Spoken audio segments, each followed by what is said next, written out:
ஸ்ரீ தேவி பாகவதம் 244 பகுதி.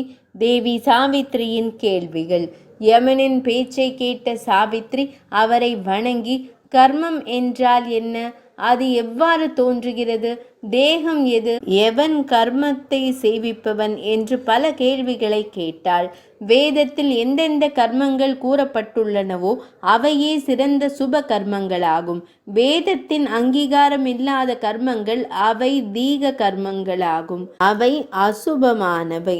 சங்கற்பமற்றதான பூஜை கர்மத்தை அழித்து பரம பக்தியை உண்டாக்கும். அந்த பக்தியுடையவன் கர்மத்தை அனுபவிப்பது இல்லை. அவனுக்கு சுக துக்க மயமான சம்சார பந்தங்களும் உண்டாவதில்லை.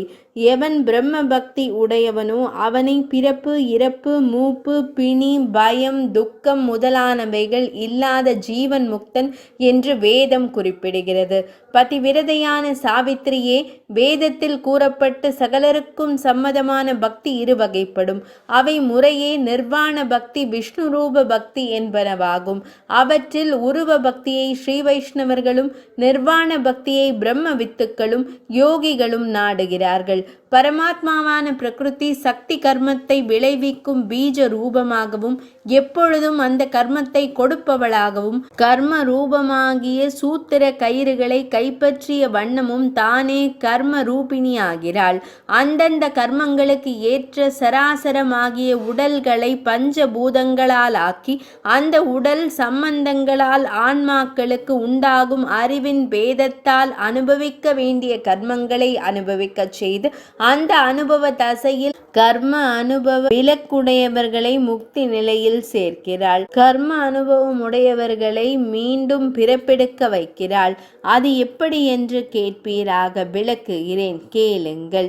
பக்தான்மாக்களை பஞ்சபூத காரியமாகவும் மண் நீர் நெருப்பு காற்று விசும்பு எனும் 5 பரம்பொருள்களின் காரியமாகவும் பஞ்ச வாயுக்களாலும் பஞ்ச தன்மாத்திரைகளால், அதாவது சுவை ஒளி ஊறு ஓசை நாற்றம் என்னும் 5 நுண் பொருட்களாலும் மெய் வாய் கண் மூக்கு செவி எனப்படும் பஞ்சேந்திரியங்களாலும் இயக்கப்பட்டு அனுபவிக்கப்படும் கருவியாக்கி வாயுவாலும் பிராணனாலும் வலிமை மேன்மை பெற்று சரீரவாசிகளாக செய்கிறாள்.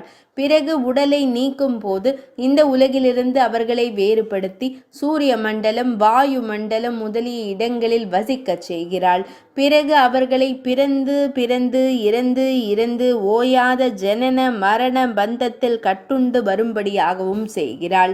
ஆனால் முக்தான்மாக்களை மீண்டும் பிறப்பதற்கு காரணமான பதங்களில் தங்கச் செய்யாமல் பரம வியாபகமாகவும் நிர்குண பர பிரம்மமாகவும் சர்வகாரண காரணராகவும் விளங்கும் பிரம்மஸ்வரூபத்தோடு ஒன்றாக கலந்து ஒன்று இருக்கும்படியும் செய்கிறாள். இந்த உண்மையை அறிந்தவர்கள் ஞானிகளாகி மோட்ச சுகத்தை அனுபவிக்கிறார்கள். இதனை அறியாதவர்களோ அஞ்ஞானிகளாய் அறியாமை வசப்பட்டு பிறவி துன்பத்தை அனுபவிக்கிறார்கள் என்றார் யமதர்மன். இவற்றையெல்லாம் கேட்டுக்கொண்டு சாவித்ரி தேவி மேலும் கேள்விகளை தொடுத்தாள். தர்மராஜனே, நான் சில கேள்விகள் கேட்க வேண்டி இருப்பதால் என் கணவரையும் ஞான சமுத்திரமான உம்மையும் விட்டு நான் எவ்விடம் செல்வேன்? நான் கேட்கும் கேள்விகளுக்கு தாங்கள் சரியான பதில் கூற வேண்டும். ஜீவர்கள் எந்தெந்த கர்ம பேதங்களால், அதாவது செய்வினை வேறுபாடுகளால் யோனி பேதங்களையும் ஸ்வர்க நரகங்களையும் மேலான குரு பக்தியையும் அடைகிறார்கள்? எந்தெந்த கர்ம வினைகளால் யோகிகளாகவோ ரோகிகளாகவோ மாறுகிறார்கள்? எந்த கர்மத்தால் தீர்காயுளையும் அற்ப ஆயுளையும் சுக துக்கங்களையும் பெறுகிறார்கள்? எந்தெந்த கர்மத்தினால் அங்கஹீனம் குருடு செவிடு நொண்டி முடம் மூளை கோளாறு புத்தி பிரமை பேராசை சோரத்தனம் முதலியவை நேரிடுகின்றன? எந்தெந்த கர்மங்களால், அதாவது செய்வினைகளால் சித்தியும் சாலோகம், அதாவது சிவன் உலகு முதலான பதிகளும் பிரம்மத்துவமும் தவத்தன்மையும் ஸ்வர்க்கம் வைகுந்தம் முதலிய சுகங்களும் கோலோகம் முதலியவைகளும் கிடைக்கின்றன? நரகங்கள் எத்தனை வகை?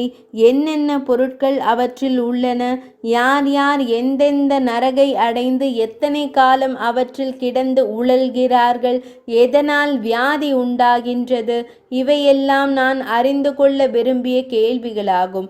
தர்மராஜரே, இவற்றிற்கெல்லாம் தாம் விடை கூற வேண்டும் என்றாள் சாவித்ரி. 244ஆம் பகுதி நிறைவடைந்தது.